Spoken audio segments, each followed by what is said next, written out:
A paz de nosso Senhor e Salvador Jesus Cristo seja contigo. Que o Senhor Deus esteja abençoando a tua vida.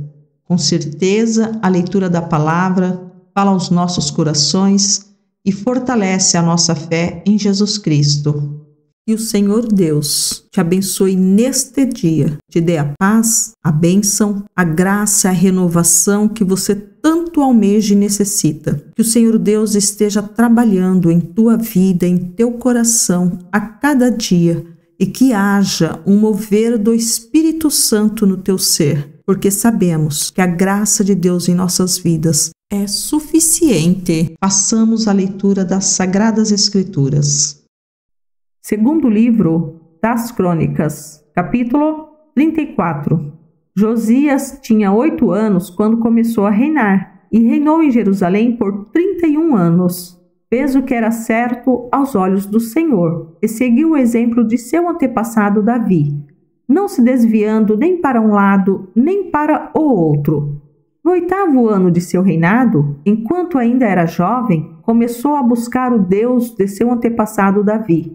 Então, no 12º ano, começou a purificar Judá e Jerusalém, destruindo os santuários idólatras, os postes de Azerá, os ídolos esculpidos e as imagens de metal. Deu ordens para que fossem destruídos os altares de Baal e despedaçados os altares de incenso que ficavam acima deles. Também ordenou que os postes de Azerá, os ídolos esculpidos e as imagens de metal fossem despedaçados e espalhados sobre os túmulos daqueles que lhes haviam oferecido sacrifícios. Queimou os ossos dos sacerdotes idólatras sobre seus próprios altares e, com isso, purificou Judá e Jerusalém. Fez a mesma coisa nas cidades de Manassés, Efraim e Simeão, e até na distante Naphtali, bem como nas ruínas ao seu redor.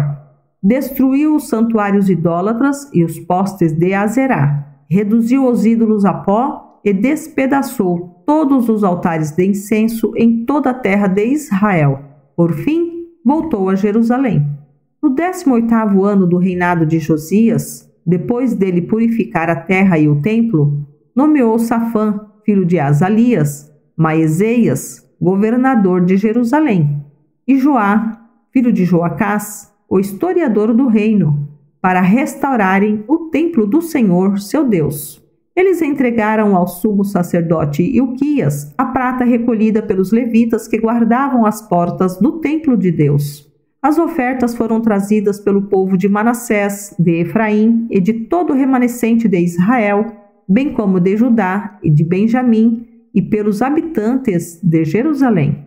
Ilquias e os outros líderes entregaram a prata aos homens encarregados de supervisionar a reforma do templo do Senhor. Eles pagaram os trabalhadores que faziam os reparos e a restauração do templo.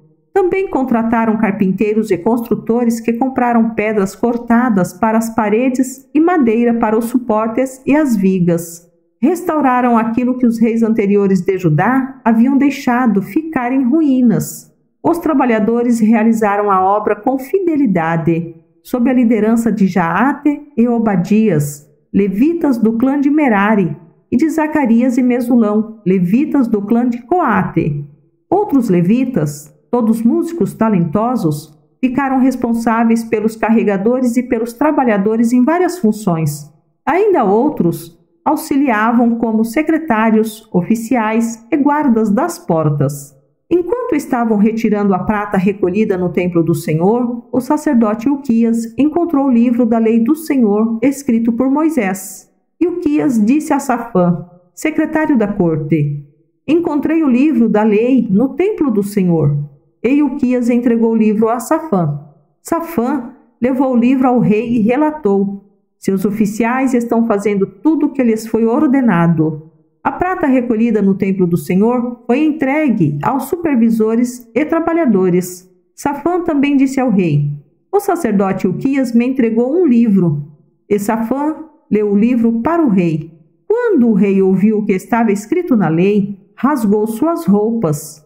Em seguida, deu estas ordens a Ilquias, a Aicã, filho de Safã, a Aquibor, filho de Micaías, a Safã, secretário da corte, a Asaías, conselheiro pessoal do rei.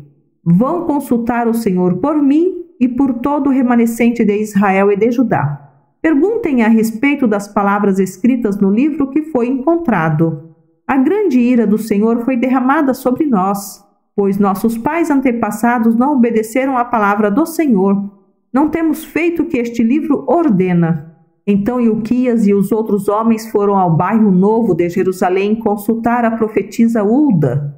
Ela era esposa de Salum, filho de Tocate, filho de Arás, responsável pelo guarda-roupa do templo.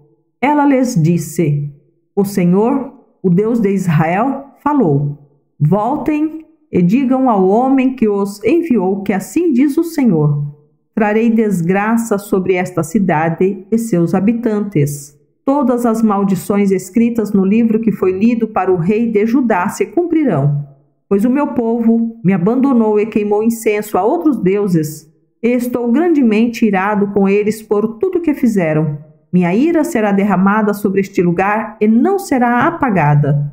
Mas vão ao rei de Judá que os enviou para consultarem o Senhor e digam-lhe que assim diz o Senhor, o Deus de Israel, a respeito da mensagem que vocês acabaram de ouvir. Você se arrependeu e se humilhou diante de Deus quando ouviu as palavras dele contra esta cidade e contra seus habitantes. Você se humilhou, rasgou suas roupas e chorou diante de mim, e eu certamente o ouvi, diz o Senhor. Portanto, só enviarei a calamidade anunciada depois que você tiver se reunido a seus antepassados e tiver sido sepultado em paz. Você não verá a desgraça que trarei sobre esta cidade e sobre seus habitantes. Então eles levaram a mensagem ao rei. Josias mandou chamar todas as autoridades de Judá e de Jerusalém. Subiu ao templo do Senhor com os sacerdotes e os levitas e com todo o povo de Judá e de Jerusalém, dos mais importantes até os mais simples. Leu para eles todo o livro da aliança encontrado no templo do Senhor. O rei tomou seu lugar de honra junto à coluna e renovou a aliança na presença do Senhor. Comprometeu-se a obedecer ao Senhor e a cumprir seus mandamentos, preceitos e decretos, de todo o coração e de toda a alma. Prometeu cumprir todos os termos da aliança escritos no livro. Exigiu o mesmo de todos em Jerusalém e do povo de Benjamim. Os habitantes de Jerusalém fizeram essa promessa e renovaram sua aliança com Deus, o Deus de seus antepassados. Josias removeu todos os ídolos repulsivos de toda a terra de Israel e exigiu que todos adorassem o Senhor, seu Deus. E, pelo restante da vida do rei, eles não se afastaram do Senhor, o Deus de seus antepassados.